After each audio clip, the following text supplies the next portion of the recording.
நம்ம தமிழ்நாட்டுக்கும் பெங்களூருக்கும் எலக்ட்ரிக்கல் பொருள் எவ்வளோ டிஃப்ரெண்ட்ன்றதை பார்க்கலாம். இந்த வீடியோவை லைக் பண்ண ஷேர் பண்ண மறக்காதீங்க. தேங்க்யூ. ஹாய் ஃப்ரெண்ட்ஸ், எல்லோரும் வணக்கம். இப்போ பார்த்தீங்கன்னா நம்ம ஷோலிங்கரில் இருக்கோம். ஷோலிங்கர்லேருந்து பார்த்தீங்கன்னா எங்கள் மாமா வந்து எலக்ட்ரிஷியன் வாங்கணும் அப்படின்னு இங்கே ஒரு பில்லு போட்டோம்.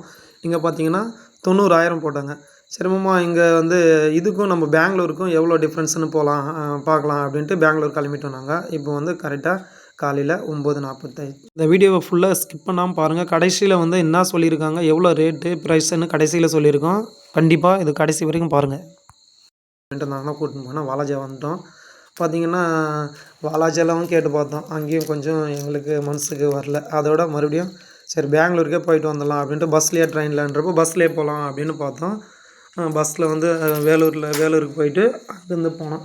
எங்களுக்கு எதுக்காக இந்த டிசிஷன் எடுத்தோம் அப்படின்றப்போ, நாங்கள் வந்து இங்கே 90,000 ஒரு 30 ரூபா நம்மளுக்கு 40,000 மீந்தால் கூட நம்மளுக்கு மேலே. அது வந்து எலக்ட்ரிஷியன்ஸ் செய்கிற ஒரு கூலி கொடுத்துடலாம் அப்படின்ற மாதிரி பேசினார் எங்கள் மாமா. சரி ஓகே கிளம்பிடலாம்டா அப்படின்ட்டு அங்கேருந்து இது மட்டும் இல்லைங்க, எல்லா டிசிஷனும் வந்து 1க்கு 2 முறை வந்து 2 இடத்துல 3 இடத்துல கேட்டு தாங்க செய்யணும். நம்ம கஷ்டப்படுறது வந்து வீணாக செலவழிச்சிடக்கூடாது அப்படின்றதுனால பெயிண்ட்டு முதல் கொண்டு எல்லாமே வந்து ஒரு 4 இடத்துல கேட்டு தாங்க விசாரிச்சுட்டு செய்வார். அந்த வகையில் எங்கள் மாமாவும் இது சொன்னது ரொம்ப பெஸ்ட்டாக தான் இருந்தது. எனக்கு ஆம்பூர் வந்துட்டோம். ஆம்பூர் வந்தது எப்படி கண்டுபிடிச்சோன்னா, ஒரே ஸ்மெல். அங்கே பிரியாணி, ஆம்பூர்னாவே பிரியாணி உங்களுக்கு எல்லாருக்குமே தெரியும். நம்ம ஆம்பூர் வந்துட்டோன்னு பார்த்தா திரும்பி பார்த்தா பிரியாணி, ஆம்பூர் பிரியாணின்னு போட்டு வச்சுருந்தாங்க. அது உங்களுக்கு பார்க்குறது ஆம்பூர் பிரியாணி. ஆம்பூரில் வந்து கிராஸ் ஆகிறோம் நம்ம இப்போ.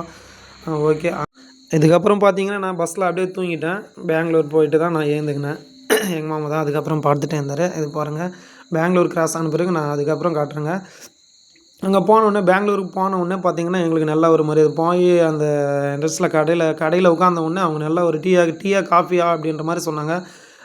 சார் வேணாம், ஃபஸ்ட்டில் நாங்கள் எடுக்கிறோமா இல்லைன்னா நாங்கள் ஒரு சும்மா பில்லு போடுறதுக்கு தான் வந்தோம் அப்படின்னா. இல்லை பரவாயில்ல, நீங்கள் எடுத்தாலும் பரவாயில்ல, எடுக்கலைனாலும் பரவாயில்ல அப்படின்ட்டு ஒரு பில்லு ஒன்று போட்டார். போட்டிங்க. அதுக்கு எங்களுக்கும் பார்த்திங்கன்னா 57 ரூபா போட்டாருங்க கரெக்டாக. அந்த நம்ம லோக்கல் பில்லுக்கும் தமிழ்நாட்டோட பில்லுக்கும் இங்கே பார்த்தா 57 ரூபா போட்டார். நாங்கள் பார்த்திங்கன்னா ஒரு 45 கொடுத்தோம் ஃபஸ்ட்டில். அவர் ஒத்துக்கலை. சரி அப்படி இப்படி பேசி மறுபடியும் ஒரு 4,000 ரூபா கொடுத்தோம். அதாவது 49,000 தான் கொடுத்தோம். நல்லா எங்களுக்கு பெஸ்ட்டாக தான் இருந்தது. சரி மாமா என்ன மாமான்னா ஒரு 4 ஃபேனை விட்டுட்டு இருந்தது. மறுபடியும் அதை பில்லு போட சொன்னோம். எங்களுக்கு வந்து இன்க்ளூடிங் பார்த்திங்கன்னா அதெல்லாம் சேர்த்தே பார்த்திங்கன்னா ஒரு 52, 53 எங்களுக்கு க்ளோஸ் ஆகிடுச்சிங்கன்னா. ஒவ்வொரு பொருளும் கேட்டு தாங்க போட்டோம். ஒரு டியூப் லைட் கேட்டாக்கா அது 50 ரூபா, 70 ரூபா அப்படி சொல்கிறாங்க. ஃபேனு கேட்டோம் 900 ரூபா சொன்னாங்க. ஒரு சுவிட்சு வந்து 7 ரூபா, சாக்கெட்டு 12 ரூபா. இந்த மாதிரி எல்லாமே பெஸ்ட்டாக தான் இருந்ததுங்க எங்களுக்கு. ரொம்ப அங்கே போனது எங்களுக்கு மாமாவுக்கு வந்து பார்த்திங்கன்னா ஒரு 30,000, 35,000 எங்களுக்கு வந்து அந்த பில்லுக்கும் இந்த பில்லுக்கும் ஒரு 40,000 ரூபா கிட்டத்தட்ட எங்களுக்கு மிச்சம் ஆன மாதிரி இருந்தது. சரி ஓகேன்ட்டு நாங்கள் ஃபஸ்ட்டில் காசு எடுத்துகிட்டு போகல. அங்கேருந்து இங்கே போயிட்டு பிறகு தான் எல்லாம் கட்டி முடிச்ச பிறகு தான் ஜிபே பண்ண சொன்னோம் பசங்களை. அங்கேருந்து ஜிபே பண்ணாங்க. நாங்களும் அதை பர்ச்சேஸ் பண்ணியாச்சு, வாங்கிட்டோம். எல்லாமே பார்த்திங்கன்னா உங்களுக்கு தெரியும், எல்லாம் டியூப் லைட் முதல் எல்லாம் லைட்டு கிட்டு எல்லாமே கட்டி ஏற்றிட்டாங்க. சரி ஓகே, அவங்கக்கிட்டேயும் கேட்கலாம், இது எப்படி நீங்கள் செய்கிறீங்க, தமிழ்நாடு கேரளாவுக்கும் என்ன ஏதாவது பண்ணுறீங்களா, ஃப்ரீ டெலிவரி பண்ணுறீங்க சார்? உங்கள் நேம் பாருங்கள், அவங்கள கேட்கலாம். டியூப் லைட்டு அதெல்லாம் இங்கே எவ்வளோ சார் கிடைக்குது? டியூப் லைட்டில் 90 rupees ஸ்டார்டிங் இது நம்ம கொஞ்சம் சத்தம் இங்கே மட்டும் லோக்கல் மட்டும் இல்லை, நாங்கள் கேரளா, தமிழ்நாடு ಸ್ಟಾರ್ಟಿಂಗ್ ಆಗುತ್ತೆ ಟ್ಯೂಬ್ ಲೈಟ್ ಕಂಪನಿ ಬ್ರಾಂಡೆಡ್ 3 ವರ್ಷ ಗ್ಯಾರಂಟಿ ಐಟಮ್ ದೋಣ. ಫ್ಯಾನ್ ಎಲ್ಲ 1000 rupees, 600 rupees ಇದು ನಾರ್ಮಲ್ ಇದೆ. ಬ್ರಾಂಡೆಡ್ ಬೇಕಂತ 1100 rupees ಸ್ಟಾರ್ಟಿಂಗ್ ಇದೆ. ಚೆನ್ನಾಗಿರೋದು ಕ್ವಾಲಿಟಿ, ಚೆನ್ನಾಗಿರೋ ಪ್ರೈಸ್ ಇದೆ ನಮ್ಮ ಹತ್ರ. ಹೌದು ಸರ್. ಸ್ವಿಚಸ್ನಲ್ಲಿ wholesale distributor totally Bengaluru full ಪೂರ್ತಿ ಕರ್ನಾಟಕ, ಅದು ಪೂರ್ತಿ ಆಂಧ್ರ, ಪೂರ್ತಿ ಕೇರಳ, ಪೂರ್ತಿ ತಮಿಳ್ನಾಡು ಸಪ್ಲೈ பண்ணுறேன். ஃபுல் ஹோல்சேல் இருக்குது ಇಲ್ಲಿ. கமிஷன் எல்லாம் எதுவும் தரதில்லை இவங்க.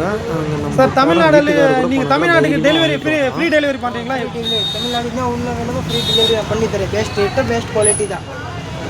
வயரு என்ன வயரு என்ன வேணும்? ஐஃபைக்கு, பாலிகேக், ஃபினோலெக்ஸ், ஹெவல்ஸ், வீகார்டு இந்த கம்பெனியில் எல்லாமே இருக்குது. 25 years கம்பெனி கேரண்டி தான் வரும். ப்ராடக்ட் எல்லாம் சரி. ஆனால் இங்கே சேலத்தோட நல்லா கொஞ்சம் குவாலிட்டியாகவும் இருக்குண்ணா. கம்மி ரேட்லேயும் கொடுக்குறாங்க, நம்பி வரலாம். நீங்கள் நாங்கள் சேலத்துலேருந்து வந்திருக்கோம். இங்கே நம்ம கன்ஸ்ட்ரக்ஷன் எஸ்கேஹெச் கன்ஸ்ட்ரக்ஷன் வச்சுருக்கோம். சேலத்தோட பெஸ்ட் ப்ரைஸ் இங்கே பண்ணி தராங்க, அதனால் நம்பி வரலாம். நீங்கள் நானும் இன்ஜினியர் தான். சேலத்துலேயும் ரேட்டு கொட்டேஷன் வாங்கி வந்து இங்கேயும் ரேட்டு கொட்டேஷன் வாங்கியிருந்தோம். அங்கேயோட இங்கே ஒரு 15% கம்மியாக இருக்குது ரேட்டு. நேரில் வந்து வாங்கிக்கிறது கொஞ்சம் பெட்டராக தோணும். இங்கே வந்து பொறுத்த வரைக்கும் நேரில் வந்து வாங்கிட்டீங்களா கரெக்டாக இருக்கும். நம்ம ஃபோன் கான்டாக்டில் வாங்குறது வந்து கொஞ்சம் ரிஸ்க்கான வேலை. நேரில் வந்து வாங்கிட்டா நம்ம பெட்டராக பார்த்து கரெக்டாக பேக்கிங் பண்ணி எடுத்துகிட்டு போகலாம். Okay, thank you. நன்றி. ஒரு இன்ஜினியருங்க, அவர் சொன்னதை நீங்கள் கேட்டுருப்பீங்க. எனக்கும் ரொம்ப பெஸ்ட்டாக வீடு கட்டுற எல்லாருக்குமே இந்த வீடியோ வந்து உங்களுக்கு இருந்திருக்கும். கண்டிப்பாக நீங்கள் எலக்ட்ரிஷியன் பொருள் வேணுவாங்க பெங்களூர் கண்டிப்பாக போங்க. அடுத்து வந்து எங்கள் மாமா வீடு கொடுத்ததுக்கு துணி எடுக்கணும். நாங்கள் ஈரோடு போகலான்னு இருக்கோம். அங்கே ரொம்ப கம்மியான ப்ரைஸில் கிடைக்குதுங்க. அதை பார்க்கறதுக்கு இந்த சேனல் லைக் பண்ணி ஷேர் பண்ண மறக்காதீங்க, சப்ஸ்கிரைபர் பண்ண மறக்காதீங்க. தேங்க்யூ.